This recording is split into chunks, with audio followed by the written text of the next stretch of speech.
This is Health Broadcasting Service HBS Radios, your global pioneers in specialist radio broadcasting, bringing you everything to enhance your health and well-being. Health is your human right.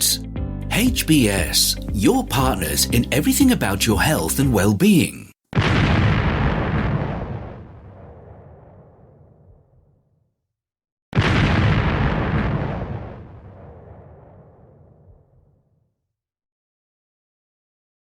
The HBS Daily News Dose, coming to you from the Health Broadcasting Service HBS Radio Live Channel, UK. The Explainer. How North Korea's COVID-19 outbreaks could ignite a major health crisis. North Korea's admission that it is battling an explosive COVID-19 outbreak has raised concerns that the virus could devastate a country with an under-resourced health system, limited testing capabilities, and no vaccine program. The isolated North confirmed on Thursday its first COVID-19 infections since the pandemic emerged more than 2 years ago, shifting to the maximum emergency epidemic prevention system and imposing a national lockdown. On Friday, it reported its first COVID-related death. State media have not confirmed the total number of COVID-19 cases so far, but said that more than 350,000 people have shown fever symptoms since late April. No vaccination, limited testing. Along with Eritrea, North Korea is one of only 2 countries that have not started a vaccination campaign against COVID-19, according to the World Health Organization, WHO. The COVAX Global COVID-19 Vaccine Sharing Program cut the number of doses allocated for North Korea, as the country has so far failed to arrange for any shipments, reportedly over international monitoring requirements. Pyongyang also declined offers of vaccines from China. The latest reported assessment of whether leader Kim Jong-un was vaccinated was from July 2021, when South Korea's spy agency said there were no signs he had received a shot. North Korea said last year it had developed its own polymerase chain reaction (PCR) equipment to conduct coronavirus tests, and Russia has said it had delivered small numbers of test kits. But North Korea is heavily sanctioned over its nuclear weapons program, and since 2020 has maintained strict border lockdowns that have blocked many supplies. Experts said that so far, the pace of testing suggests North Korea cannot handle the number of symptomatic cases it has reported.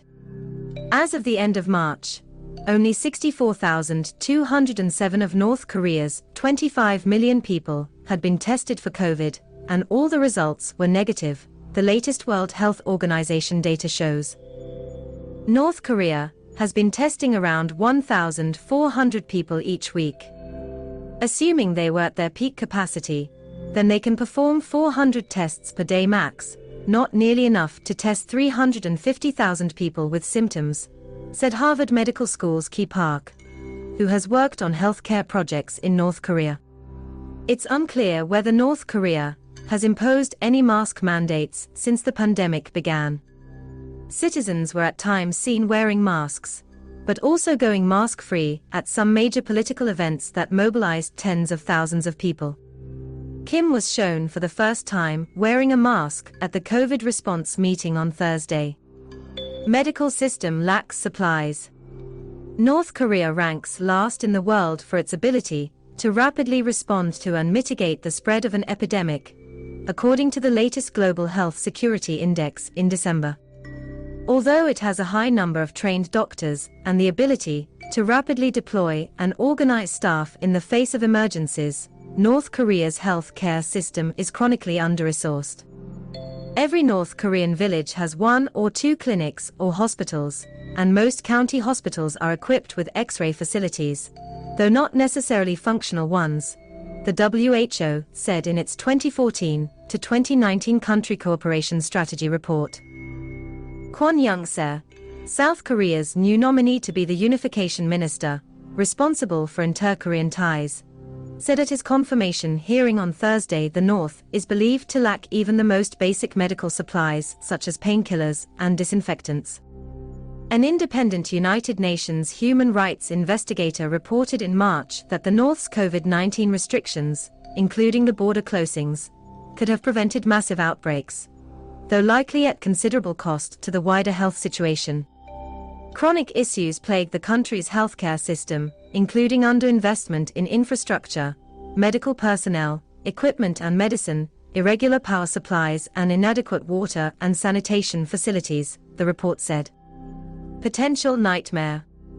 The outbreak could pose a political challenge for the North's authoritarian leader, North Koreans who had defected to the South said. Kim ordered the mobilization of reserve medical supplies, which means in North Korea they will now use war reserves and that general hospitals have run out of medicines, said Tae Young-ho, a former North Korean diplomat who defected to the South in 2016 and is now a lawmaker. Ji Song-ho, another South Korean lawmaker who left the North in 2006, said the virus could spread rapidly, due partly to the lack of a working medical system. An enormous number of people died during the 1990s famine after typhoid broke out. It was a nightmare for the North Korean regime and for the North Korean people, Ji told a parliamentary session. Feel free to connect with us on our Facebook platform at Health Broadcast and our website at www.healthbroadcastingservice.com. And please remember to press the subscribe button to stay abreast of timely, vital, and authentic health news developments from around the world, delivered to you by the Health Broadcasting Service UK on our YouTube channel. We will bring more updates as news develop. Stay safe and remain healthy. Bye for now.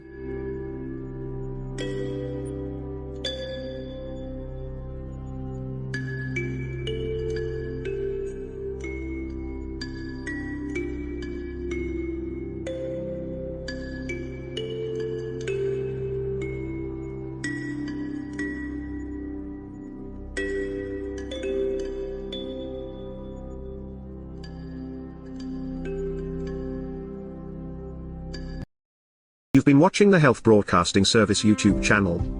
Your channel of excellence and distinction. Pioneering specialist radio broadcasting. Giving you the best experience. Subscribe to our channel.